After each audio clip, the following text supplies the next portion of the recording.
Bonjour Manouya, aujourd'hui je reçois nos amis de la compagnie Champagne, Lilou et Jérémy Rigal. Bonjour. Salut. Alors on a une sirène et un pirate. Oui, c'est ça. C'est ça, ouais. Un duo de choc. Attention. Complètement. Vous êtes venus comment? Pardon? Vous êtes venus comment? Moto. Glouglou. Moto flottante. Voilà, je nageais à côté. Ça a été un peu compliqué avec les bouchons, mais ça va. Il y a un peu de vent aujourd'hui, donc ça va, le vent est favorable. Alors vous venez nous présenter le nouveau spectacle de Noël de la compagnie Champagne. Oui. Est-ce que vous pouvez nous en dire un peu plus? Ça va y aller? Allez. Alors qui commence? La nouvelle pièce s'appelle Mehirio. Elle est principalement faite pour les enfants, pour les sensibiliser à la pollution qu'il peut y avoir dans les océans et pour tout comment on peut dire ça, tout ce qui peut toucher du coup cette pollution à travers les animaux, les requins, les tortues, les sirènes. Voilà. C'est un peu le bordel finalement avec tous ces plastiques dans la mer, on s'en sort plus. Ça. Donc on essaie de lutter contre tout ça, contre la méchante Médusa. Voilà, il y a des méchants, il y a des gentils, il y a des personnages très drôles aussi. On s'amuse bien sur scène, c'est sympa.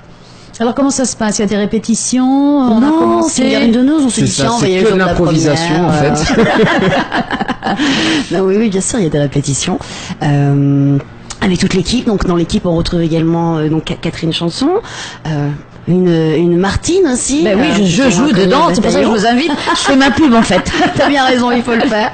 On a également donc Cédric qui a déjà joué avec la compagnie Champagne dans les classiques, me semble-t-il. Voilà, il a joué dans Le Bourgeois Gentilhomme et je l'avais repéré dans Shim Sokung de Canton à Tahiti et Voilà, il faisait le frère, le frère justement. Qui a un rôle du absolument supplicié. exceptionnel, hein, je pense que C'est un personnage exceptionnel de base, donc c'est pas trop, Ah ouais, tu me diras, ça reflète bien. Donc Cédric joue le rôle d'un secrétaire, si je ne m'abuse. Ah, oui. Toi, Ouais, c'est Jérémy, ça, qu'est-ce que donc tu joues? Moi c'est un pirate, je joue le pirate qui est sous les ordres de l'impératrice du monde d'en haut pour tuer les requins, pour continuer à polluer, même s'il aime pas ça du tout, mais il aime. C'est un personnage qui va évoluer en fait. Oui, complètement, il va évoluer dans le bon sens. Bah oui, Un dans le pirate, Ah bah oui, il sinon... évolue dans le bon sens. Ouais. Sinon il était viré de la pièce. Quant à toi, Lilou, personnage de sirène. Ah bah moi quand on m'a dit tu vas faire la petite sirène, je dis ah je vais faire une princesse et tout, et en fait non. Non, dans le sens où on a un personnage qui est très combatif, qui a un côté aussi très enfantin dans le côté amusement. Voilà, elle est accompagnée de son ami Junior. Alors qui est joué Junior, par qui joue Junior? l'extraordinaire Nicolas Arnould et son joue tous les, faciès aux multiples grimaces. Voilà, absolument, c'est assez Et on incroyable. n'a pas encore fait le coup du poisson. Non, d'ailleurs les costumes sont assez, je pense que les gens sont vraiment très sympas. Donc voilà, et donc on est accompagnés tous les deux et on fait pas mal de bêtises autour de toute cette histoire pour amuser. Et la sirène, elle évolue, elle, comment ça se passe? Parce que comment on se met dans la peau d'une sirène? Alors j'ai appris à nager déjà, ça a été compliqué, surtout qu'on n'a pas d'eau, donc il fallait nager dans l'air, donc ça a été un grand exercice. Mais non, en fait elle est pas du tout au courant de ce qui se passe, elle découvre la pollution en même temps que le public et les enfants, les déchets, le fait qu'on tue les requins pour leurs ailerons, toutes les choses méchantes qu'on fait à la mer et à tout ce qu'il y a dans la mer. Et donc du coup avec ses amis, plus à terme le pirate, plus toute la faune et la flore aquatique, on va lutter contre les méchants et peut-être gagner, on verra bien. Alors, est-ce que les personnages évoluent dans toute cette histoire? Parce qu'il y a 6 personnages en fait, hein. Bah oui, quand même. Déjà le rôle du pirate évolue dans le bon sens parce qu'il a décidé de tout arrêter, etc. Et il y a également le rôle de l'impératrice qui évolue quand même pas mal parce que elle a beau vouloir polluer tout ça, en réalité c'est pas forcément son but principal, c'est pas son rêve de continuer à polluer la planète et de tuer les requins. Elle a un rêve secret. C'est ça, qu'on va peut-être pas dévoiler. Non, bah non, c'est pour ça que c'est secret. Voilà. Elle a un rêve secret. Est-ce qu'elle le mènera à terme ou pas? Mais effectivement. Donc, est-ce que vous pensez que justement la façon dont l'histoire a été écrite, ça peut faire comprendre aux enfants qu'on peut évoluer dans la vie, qu'on peut changer les choses?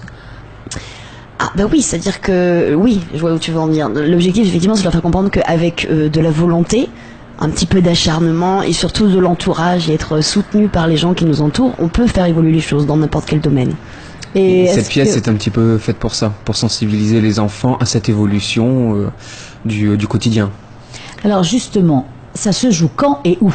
au fait. Bon, je sais pas, tu sais. On est parti là, puis pop, pop, pop. Attends, je prends mon sonar.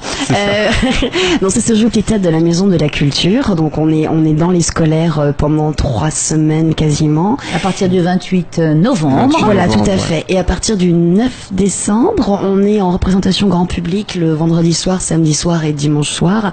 À 18h30 le vendredi et samedi et 17h. Le dimanche. 17h le dimanche, voilà, donc 6 représentations publiques pour revenir avec vos enfants qui auront adoré le spectacle avec leur maîtresse ou pas, s'ils l'ont pas vu, ils pourront justement venir avec nous ce soir-là. Et les billets, ça s'achète où? C'est une très bonne question, Martine. Bah alors les billets on les trouve dans tous les carrefours. Oui. Hein, dans le carrefour de Puna, Fa, Taravao, je crois également. Et en ligne. Ou en ligne, voilà. Sur ticketpacific.pf. Ça y est, j'ai réussi à plus me mélanger les pinceaux quand je le dis. Donc c'est joyeux quand même ou c'est pollution, ça fait peur Bah faut savoir que c'est la compagnie Champagne, donc ça ne peut être que joyeux de toute manière. Donc même si on fait passer des messages importants et qui peuvent être parfois difficiles, ça reste quand même assez drôle, assez joyeux justement pour pas que. Il y a des bulles. Hein? Il y a des bulles. Il y a des bulles, ça pétille. Ça pétille et puis c'est que c'est dans l'écriture d'une pièce, il faut des personnages qui sont là pour divertir, amuser, qui sont Nicolas, c'est un peu le rôle qu'il a, c'est un peu l'amuseur public finalement junior dans ce Est-ce que vous amusez au moins quand vous jouez? Oui, complètement. Oui, un petit peu trop d'ailleurs. Je vais mettre un petit peu. Je vais vous calmer moi. C'est compliqué de terminer la répète, voilà. C'est compliqué. C'est un peu ça. Et écoute, je vous remercie. On se donne donc rendez-vous à partir du 9 décembre, vendredi, mais on peut d'ores et déjà aller acheter les places. Tout à fait. Bien sûr. Oui, sinon, il est prudent de réserver. Oui, très. Il va y avoir du monde. Merci. Merci Martine. Martine.